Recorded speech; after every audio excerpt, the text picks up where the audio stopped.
All right, well, we'll just roll right into it, man. Thank you for allowing me to come here, first of all. I don't know when did we start talking about doing this? Like initially? It's all been a blur, honestly. Probably like a few months ago, I think. Maybe, I think so. I think the first time I heard your stuff was on the track with John P. and Grim Van Gogh. Chili Bowl. Yeah.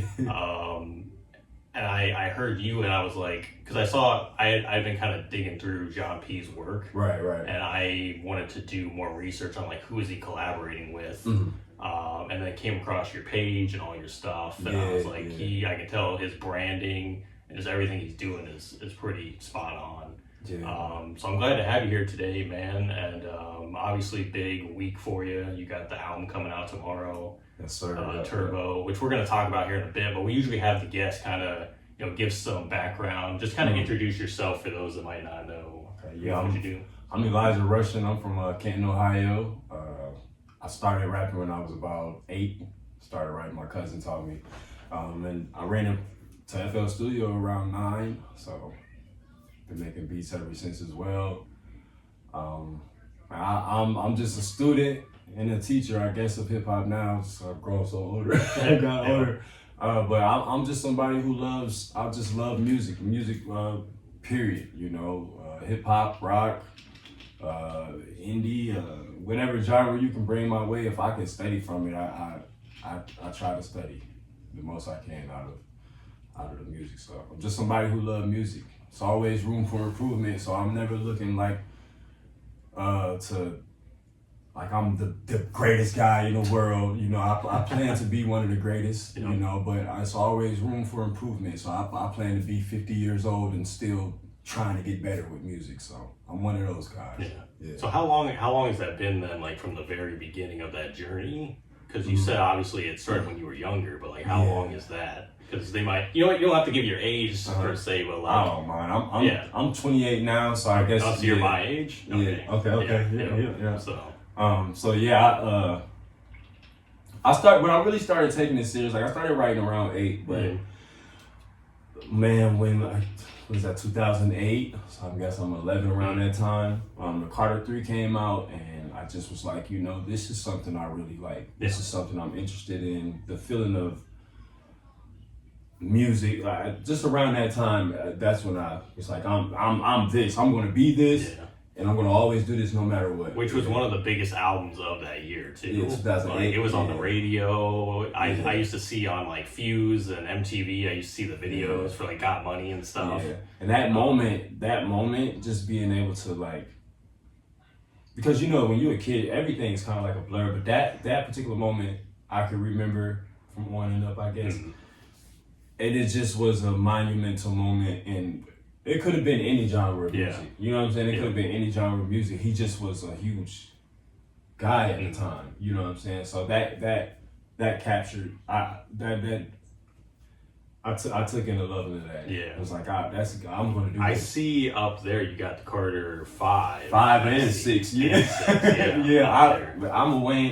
So Eminem was like the first rapper that I tried to like. Marshall Mathers LP is my favorite album of all time. Yeah. That and Carter 3 is okay. Do you like the second one though?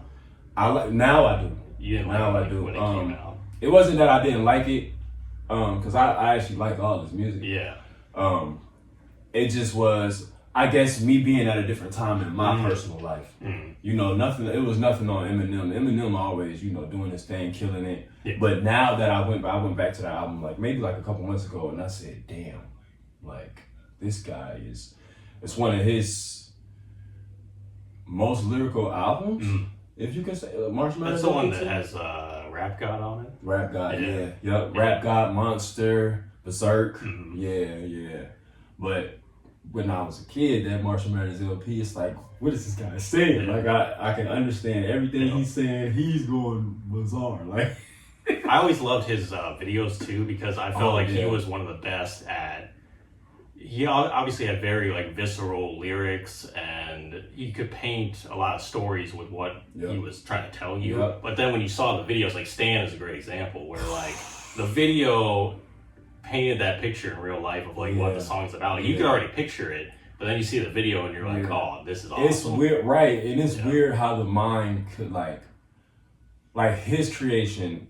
You know how an artist can create something, and he made a whole video out of it, and the video was like vivid to every bar he rapped. Yeah. You know what I'm saying? Like that's insane how the mind can work. Because you can hear like in the song, you can hear Stan writing, like you can hear the sound effects of him writing, but then you see like him in the basement like writing. This guy like freaking out over like he didn't hear from him, like he sent him the letter, he didn't hear from him, and each verse like he gets more aggressive with it, and so you see that in his face. And then, I just thought that was great. Then Eminem is like figuring out who Stan was at the end. Yeah, is insane. Yeah, and then you watch the video. If you look in like the window, Stan's face kind of flashed. Like, it's insane. Like, so obviously that's we're looking at mid 2000s, early 2010s. Around there is when you were like falling in love with all that stuff. Yeah. When was the first moment where you were like, I'm gonna start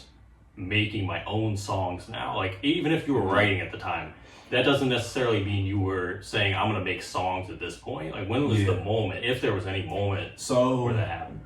So it was like I guess you could say it's like a mixture of everything, because when I first started rapping, like I told you, my cousin, he showed me how to write music.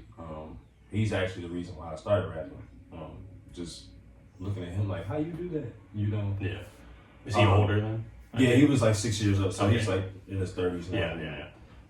But basically he had a CD with instrumentals, and I kind of, I guess, copied his CD that he had and took his instrumentals. Did he know about it though? I think he did. Okay. I think he did.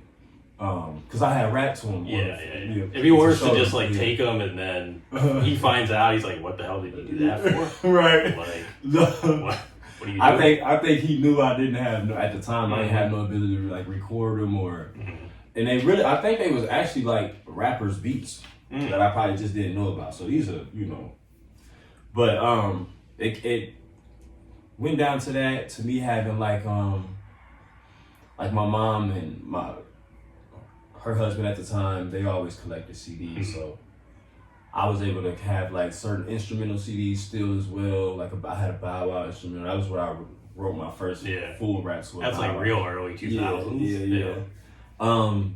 So it was a mixture of that. Like I said, within the next year, I ran into FL Studio. So now I'm like, oh, I didn't even know what it is. You know how you just a kid and you kind of just pressing stuff you ain't got no business pressing? You're just hitting the buttons? Not downloading it, and I ran into it, and one of the sounds it was FL Studio 7. So if you know anything about FL Studio 7 and Soulja Boy, Soulja Boy made the Crank That beat. Yeah. So he had those same sounds, and my first beat was me remaking. Oh, really? Yeah, so.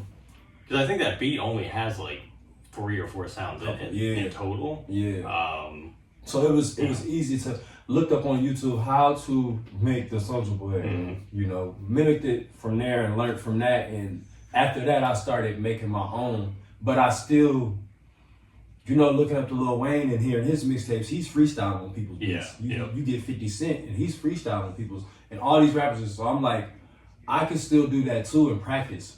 You know what I'm saying? So I could practice my raps on other people's beats, but I could also make my own beats. Yeah. So I separated, once I understood like albums and projects and stuff, I started to separate, this gonna be a mixtape, this gonna be my actual beat, my mixtape. I think it's cool too, because that was like around the time where the internet and YouTube specifically was like taking off. Yeah. So I imagine that, I don't know how big like type beats were at the time, but like people were posting that stuff to YouTube. Yeah. So you could access that, or like if 50 Cent had a mixtape, people would start posting the instrumentals. Yeah. I remember like back in the early 2010s, that was a big thing. People were looking for the instrumentals of so-and-so song. So they could freestyle. And you could remember LimeWire, you can get instrumentals off. You could do all kinds of stuff. Yeah. So it's pretty wild to coming up in that time. So FL Studio, how did you get exposed to that specifically? Was it like a producer that you knew of that did it, or you just randomly were like, how do I make beats, and then found FL Studio? I was on something I looked up on YouTube, and back then YouTube had they had the real ads like on the side, not the video, like the you know they had because they never used to do what they do now, where it's especially in longer videos, it's every 2 minutes is an ad for monetization. Yeah. So and now everything used to be on the side, like so. I just pressed. I don't know what it said for me to press it, but I just pressed it and then hit download. It took some time to download, of course, but I clicked on it, and I maybe thought I could record on it, but I didn't understand. I'm still a kid, so I'm like, oh, you need a microphone. Yeah, like, you thought you could just like into the laptop just speak and then Yep, and I get to that later because that actually came true.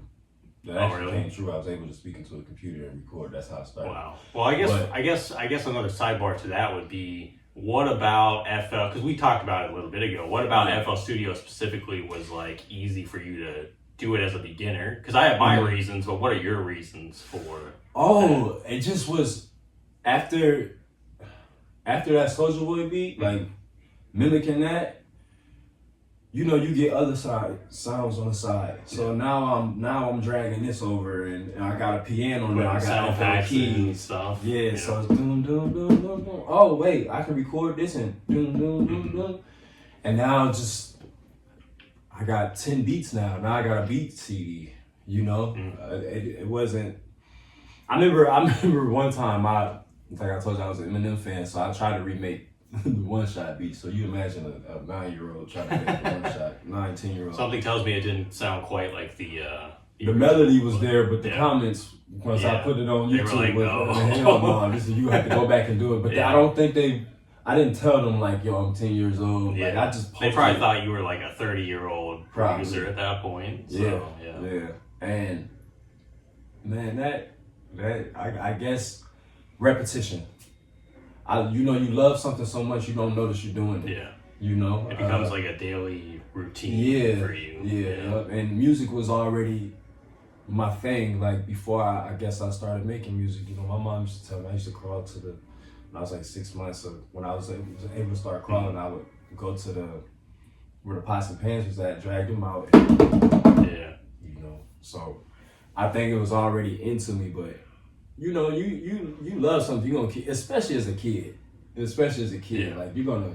I always found that, especially when you get older, you don't realize that when you're doing things as a kid, you don't have any perspective on the world, and therefore you have no bias toward what you're doing. You're just doing it because you enjoy doing it, and it's what they talk about with like the innocence of youth. Like when you're a youth, you're just completely innocent, so you're just doing what you love with no one.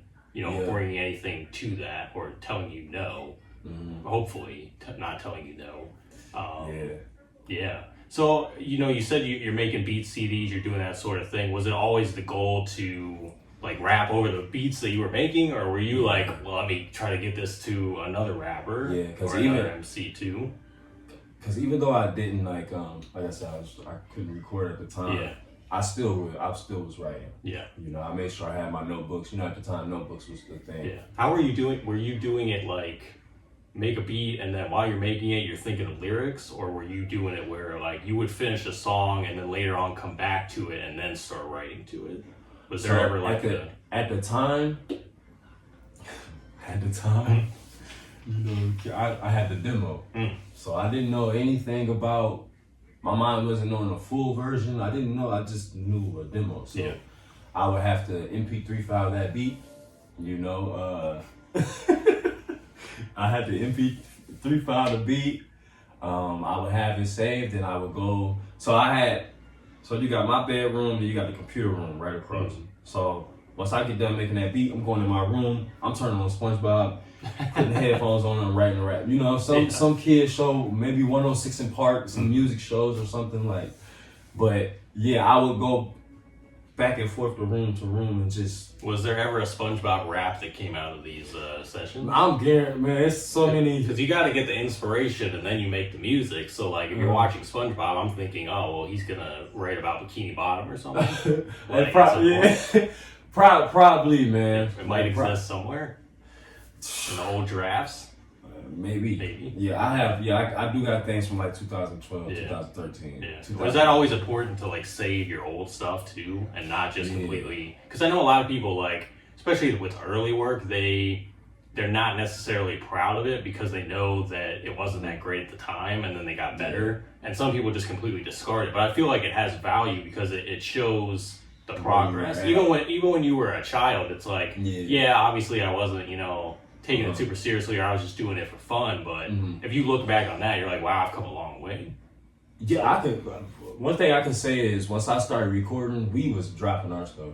Like right away? Yeah, not right away, but as soon as possible. As soon as possible. It'd be like songs that some songs we'll maybe have in the vault, some songs we not dropping. And those songs, dang, okay, I can't believe it's been 10 years now. You know what I'm saying? But the songs that we were like, oh, this is we're dropping those. We're dropping. Was there ever like pushback with either with it, like internally pushback of like, oh, I don't know about this one. Let me sit on it for a bit. Nope. Never. And that still hasn't happened today. Like it's still kind of the same, or do you think that's kind of evolved over time? Yeah, man, it's just effortlessly. Yeah. It's just effortlessly. Yeah. Like, of course you still have like, just like, okay, I'll give you Turbo. These songs took some time because we're getting older. Our mindset is more on strategy. How can we get this over here?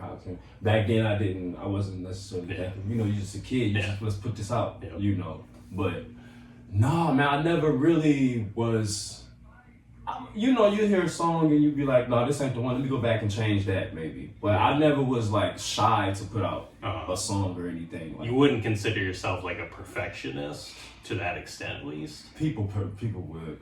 I would too. Yeah, because it's just a different form of it because it's your own personal version of it. Yeah. But I also it's a balance too because I also understand, like I said, I'm always looking to evolve. So ain't no such thing as perfect in my head. But I do have to like be satisfied. I can't just I can't half-ass anything because how you do anything is how you do everything. You get what I'm saying? So I would never. One thing my fans won't ever have to worry about is, oh, I just did this because they told me to put this out. Yeah. Hell no. Everything is intentional because you said, this is what I want to do at the end of the day. Yeah. That's a big thing. Because I think a lot of people can get lost in that too, especially as you start to elevate. And even when you get more fans, there's more people telling you, hey, you should do this. Right. Or here's what I think you should do. It's like, you still got to listen to the voice inside yourself and say, is this something that is meaningful to me? Do I feel comfortable doing this? Yeah. Is this me? Yeah. And going back to that as well too, once again, the balance thing, because when you're all around artists, I feel like you can do everything. It just have to be from you. It have to be from your heart. You know what I'm saying? You can still authentically do everything the correct way. It's just don't. Like it's like we look up to people, but the way I look up to Lil Wayne, I wouldn't take his style. I love Lil Wayne to the fullest. I love Eminem to the fullest, but I would study and apply it to your own situation. But I'm not about to, sound directly like these copy. Guys, So stuff like that, just authentic. If it's authentic, do it. Yeah. I think a lot can be said about that too, because the reason, I think a lot of the reason why you're still doing what you're doing is because you didn't directly copy their style. You wanted to find your own style. And you've been evolving that over the years. Yes. Which is a big thing. I saw that at least on streaming, you have like 7 other albums on streaming right now. Yeah. Which means Turbo would be the 8th album. I lost in the last like 7. So you're averaging like an album a year at this point, pretty much. So that's the goal then, like an album a year. Yes. I actually speaking of that, I want to announce this too. Next year it won't be like that because I'm doing a compilation album. So it's still and what will that entail? Is that going to be with other artists, like all other artists, or my Lames family? Okay. Yep. My Lames family. Yeah. Yep. Pretty much, because I wanted to do I have a whole plan. For next year and for Turbo. Just this whole thing to where I didn't want. I'm like, let me not put out another solo project next year. Let's do something with the brand. Switch it up a bit. Yeah, do something with the brand because I got so much music, and then Turbo is so important to me. Yeah. To where, hey, I still I'm still on my A game with putting out something next year, but it don't have to be solo. It's still Eli. Yeah. You know what I'm saying? It's just my family. Yeah. You know, just with me and my family. Yeah. So. Yeah. As far as Turbo goes, because like we said, it's coming out tomorrow. Yeah. You're doing the listening session Yep. like right down the road at Erie Street Vinyl. Yeah. Which shout out to Samantha because she's awesome. Super awesome. Unfortunately, I won't be there. I wish I could be there, but I know it's going to be a really cool experience to be able to play. Well, I guess first of all, what are you excited about for that? For being able to kind of showcase it in that way? Because I think you mentioned you haven't done anything like that before with a project. Right. So simply just the growth. Simply just the growth. Because like I said, I'm always gonna, go hard on my songs or spend time with every song that I do. So that's never gonna change. But the mindset and the movement of the songs is what's gonna change. It's time to grow up. It's plain and simple. It's the time to grow up and get out of here. Like, and think. All of us is capable of making it, I believe. It's just about what we do with our time. Yeah.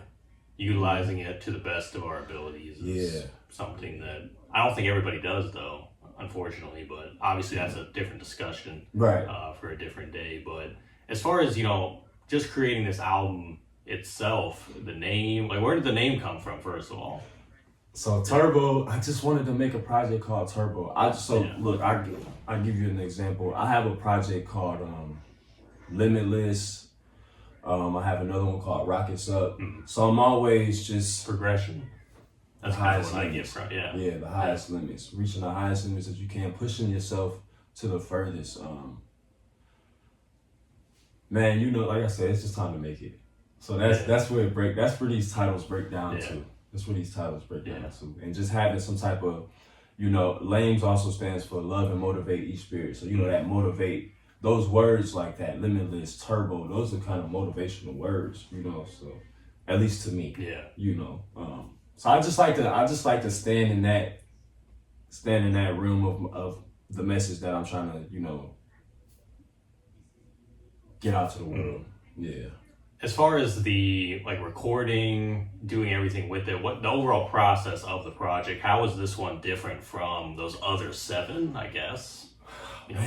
Or even going back to the stuff that you talked about earlier, like all these songs you've done over the years, how is this body of work different from that? So this body of work, man, it really took some time. As far as it didn't take time making the music, it took time on the strategy and just the time of feeling right. Yeah. Like I said, I come out with a project every year, but it's technically been like a year and I think it said March 24 was the last one. Last one, maybe March something. So a year and a half. Yeah, a year and a half. So that's unlikely of me. I definitely was gonna make sure you're gonna drop something this year. Yeah. But just the time in it, man. Oh my gosh, and going back, I've recorded songs that's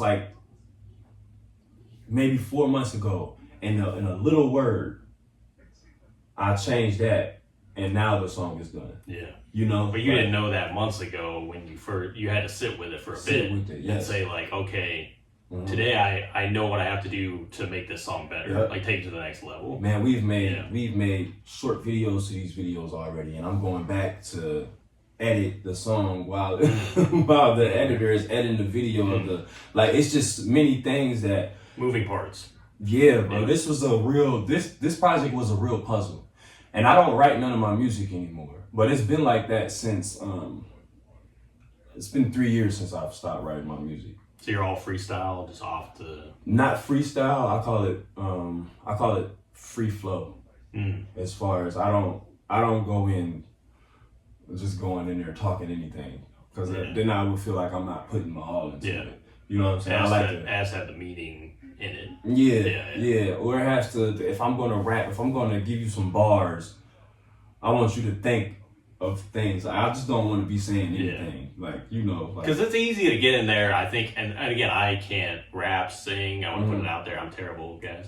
But I always felt like it's easy to get in there and say anything. Right. And that's why a lot of people make music, but it's like you're not saying anything with any value really. Yeah. And like I don't knock anybody. It's like if you love it, like cool. Yeah. But it takes a lot more to go in and be vulnerable or say something that you know is going to affect somebody in a certain type of way. And actually like try to help someone with your words and what you're trying to say. So it sounds like that for you is a big thing. It is. It all of it. I don't want people to think like he's just some lyrical rapper. No, I want you to think Eli as a musician. I love lyrics. I have to. If Eminem and Lil Wayne is I have to love lyrics. Yeah. You know what I'm saying? But I also love my favorite song is "Stand by Me." Oh, darling, really? darling, stand. So classic. Yeah, you know, I'm a balancer. I do go. You know, you have your songs where,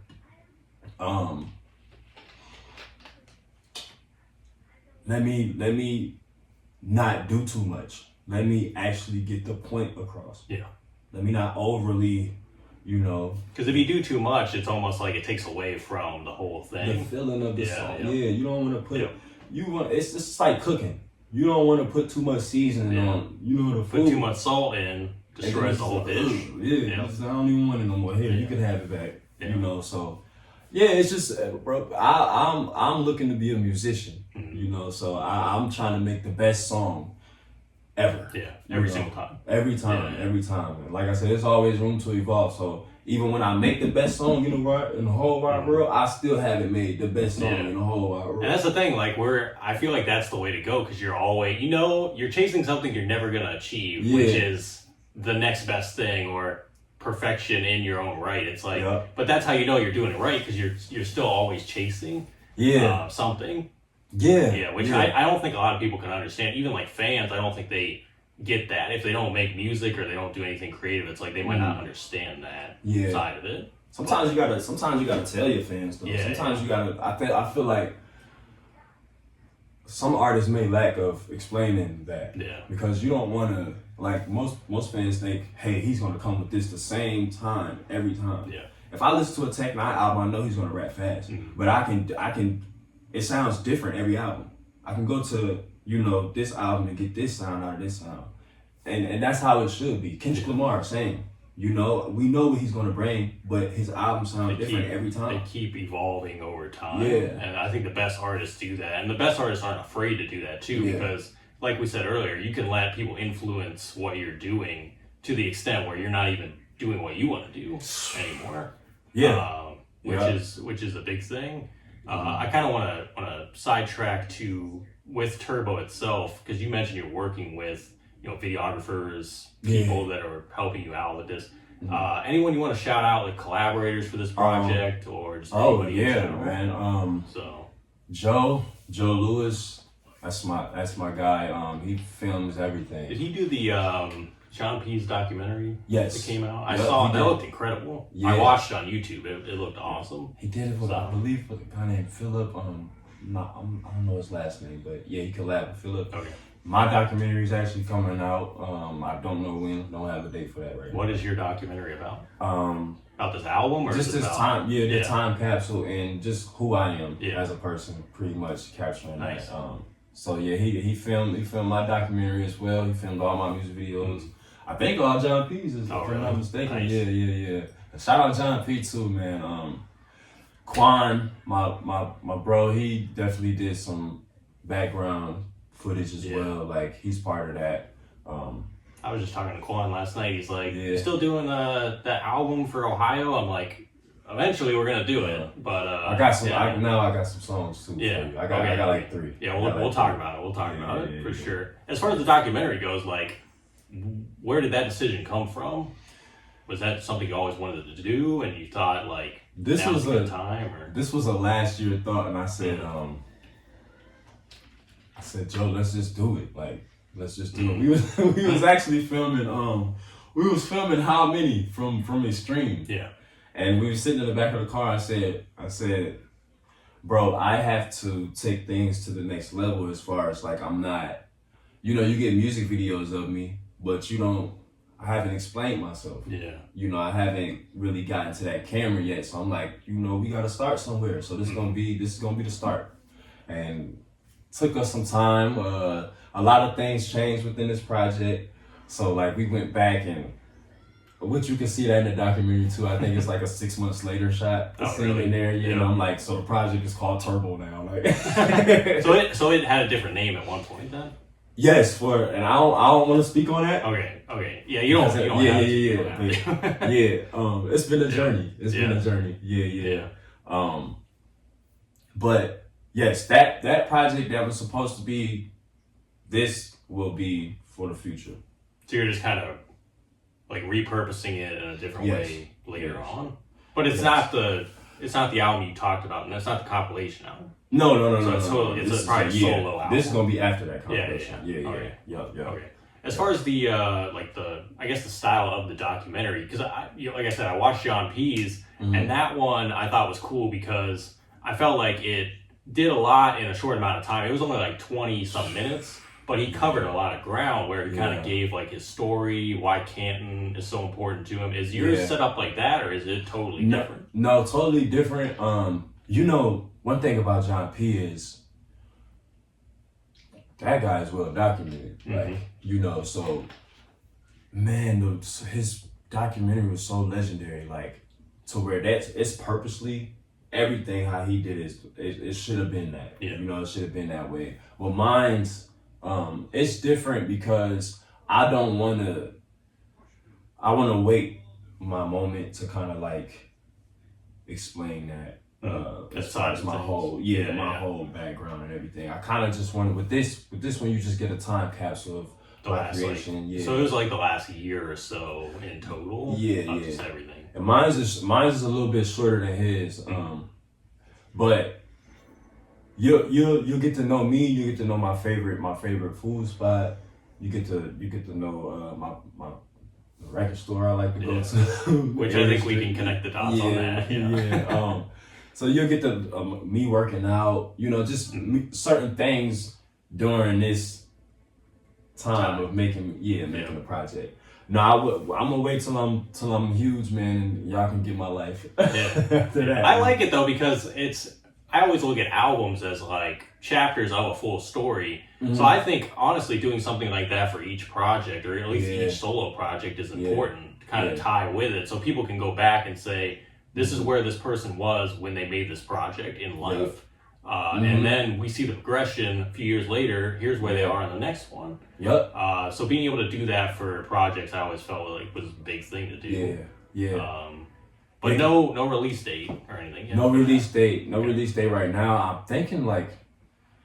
I'm thinking sometime in August for sure. It's done. Yeah. Like, but I'm being smart and strategic with the way I drop everything. Yeah. Like, I got so many things in line. Just even, this interview now. And I want to, time go, like, music goes so fast nowadays. Yeah. Like, and it's like people don't know how to. People, like, even music labels don't know how to spend time with songs no more. It sucks. They're just pushing them out one after the other. Yeah. There's no like rollout or post rollout going on most of the time. It's not. It's just like this music's just, we got the music now. And back then it seemed like albums would last a little bit long.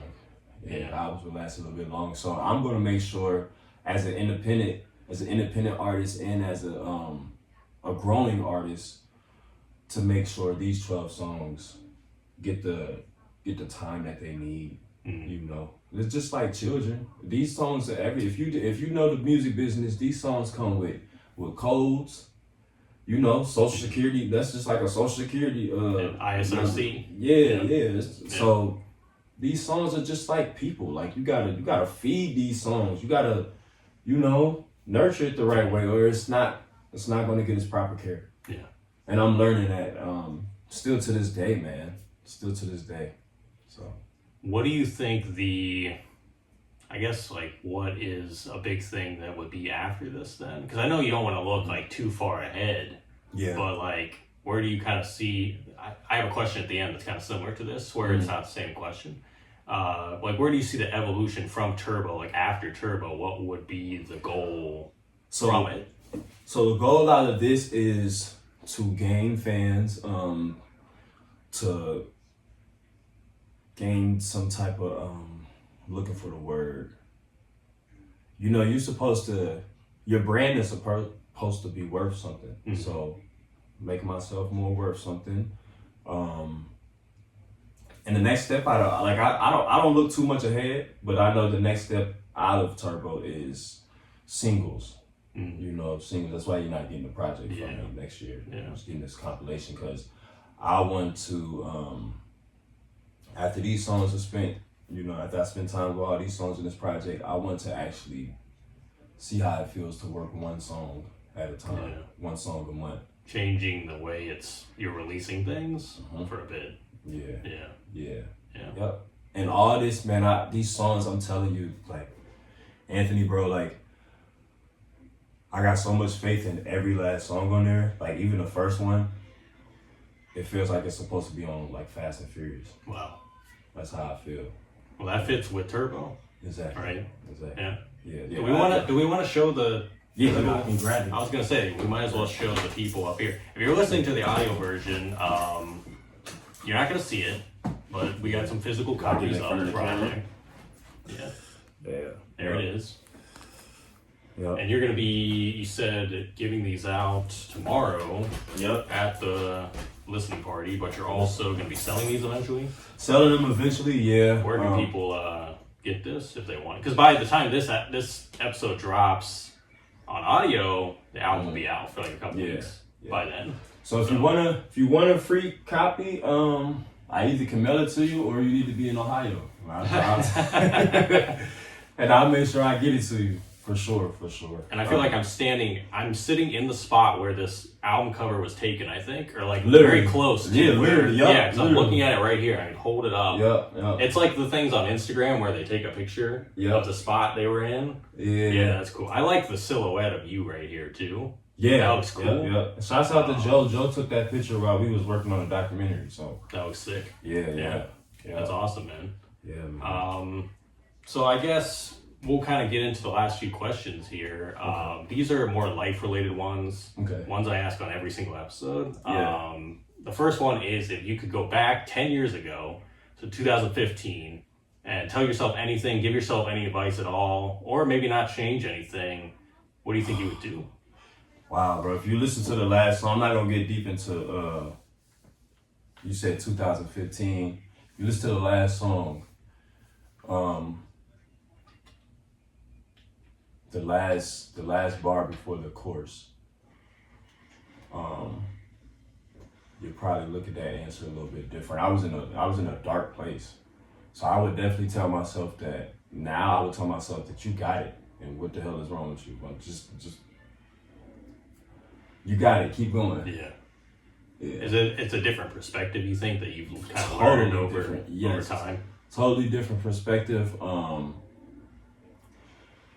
I would tell myself to keep your eyebrows raised, keep your head high, and keep working, because ain't nothing wrong. Yeah. Yep. Pretty much. I feel like sometimes we get in our own heads about things that aren't really there, or maybe things that aren't as wrong as we think they are. Yeah. And then when you can step outside of that, and I think being creative helps with that as like a form of therapy. It definitely, definitely is. Yeah, man. That's an important question. Because I definitely, man, I'm so proud of where I am now. You know, like it's always, like I said, it's always room for improvement. Yeah. So I beat myself up about certain things. Like, yo, you gotta get this, you gotta get this. Even just having like, I'm telling you, bro. I give you an example. August 1st, I moved in here. August 1st of 2023. So this is a 365. Yeah. We getting Turbo August 1st of this year. Was that all intentional, or was that just it just happened to land on that day? Man, you just land on this day, honestly, because I've been wanting to put out the project. I've been wanting to put out that project, but it just wasn't time. That's like bittersweet poetry at that point, though. Yeah, like, it's actually it's sweet. Sweet, let me tell you something, man. Like, I learned how to mix and master myself now during this project. Like, it was a lot in the beginning. It was so I damn near almost gave up. Yeah. But it reminded me like when I stopped writing my music, because I almost gave up again. Like, I'm going back to the phone to type it. Like, Because it's a process to learn anything new. Oh man, and I always say, like, if you can get through that barrier of entry and you can just get in there and start just messing around and not care as much about the end goal at that moment, if you could just say, let me just get better, you'll look back in a year or 2 years and you're like, wow, I've already come so far. Let me just keep going. Yeah. The hardest part is the start. Yeah, I know. Yeah. Yeah, pretty much. For everything, I think. Yeah. And I mean, I had text Joe one time. I was like, man, I've been doing. I see why Dr. Dre calls himself a doctor now, because like the things that I've learned in the music now, from like the true peaks and just the levels of everything. Like I wasn't doing that at first. Like you was getting a lot of my music unmixed and mastered at a time, like 10 years ago, and 3 years ago I just started getting it fully mixed and mastered. Yeah. To where like now I gotta do it on my own. It's how I want it to sound. Yeah. Like, and you can control everything from there. What? Yeah. And I going back to like an Eminem, you respect guys like that more, because you know a guy like Eminem does his own production sometimes. He does his own mixing and mastering sometimes. So it just, bro, this project was well needed. And I'm glad I didn't come out with the project that I was gonna call it. First. Everything, like, man, it all happened for a reason. Yep. Nice. Turbo. I love Turbo, man. It's it's a great moment right now. Yeah. And I know you said you don't like to look too far ahead, but the flip question of that is 10 years from now, where do you envision yourself in music and in life overall? Hungry. Still going. Yeah. Because no matter where I'm at, bro, I can have $100 million. I don't. That doesn't define my hunger, or me accomplishing a goal that I wanted to accomplish. That doesn't. It stops from there. Yeah. You get what I'm saying? Yeah. Like, I'm still hungry, man. I'm probably. Man, I have so many goals. So I'm still hungry, man. Yeah. I mean, it's like what we said earlier too. There is no ceiling. You're chasing something and you will never get to it. So you just keep going. Literally. Keep elevating. Literally, man. Until it's time to the casket falls. I put that in. I think I said that in the song on Turbo. I'm trying to work, have fun. Yeah. You know, get the most out of life. Yes. Yes. Yeah. For sure, man. Yeah. Well, that's good words of wisdom. But do you have any final words of wisdom for the listeners and the viewers too? Just because you're doing good in life don't mean you're doing your purpose. I just was told that a couple of days ago, so I'm just leaving with that. Yeah. It's got so many layers to it too. I'm like, oh, wait a minute. Like, you could be making all this money, but you're not doing anything with your life. Like, I heard a quote, I don't know where this was from, but it was talking about, like, not what are you doing in your life, what are you doing with your life? Like, what are the differences between those two things? Yeah. Like, you can do a lot of stuff in your life, but are you doing anything with your life? Right. And you got to sit down with yourself and say, like, why am I doing the things I'm doing? Even if they are good, even if you're getting a lot of money or notoriety or whatever, like, is it you? Yeah, are you truly satisfied and happy deep down within? Yeah. Yeah. That matters the most. You know, just you being happy and I don't want to say necessarily even comfortable, because you know you got to get out your comfort zone sometimes, but just being happy and if it's like we said earlier, if it's authentic, do it. Yeah. You know, if you feel like you need to get that out there, get it out. Don't procrastinate either. No procrastination. That's a lot of things in this. That can be hard too. But yes. Just getting through that is a big thing. Yeah. So. Yeah. Well, anything else you want to let people know about? Obviously, the album. Anything else? Turbo. Yeah. Turbo. Enjoy. It's out now. Yeah. Well, I might drop this video tonight, which is July 31st, but it'll be out tomorrow. Yep, everybody listening, the album's already out. Yep. Thank you, man. Yeah, thank you for doing this. Thank you. We'll have to do a part 2 soon. Oh yeah, of course. And who knows what you'll be dropping by then. But thanks for letting me stop by. This was cool, man. Oh, well, appreciate it, man. I appreciate you coming by. Absolutely. Got you a free copy as well. For sure. Everybody, go support Turbo. Yeah. Yeah, I got it the right way. Okay. Yep. It's a wrap. Love. Thank you, man. Yep. Appreciate Thank you. it. Yep.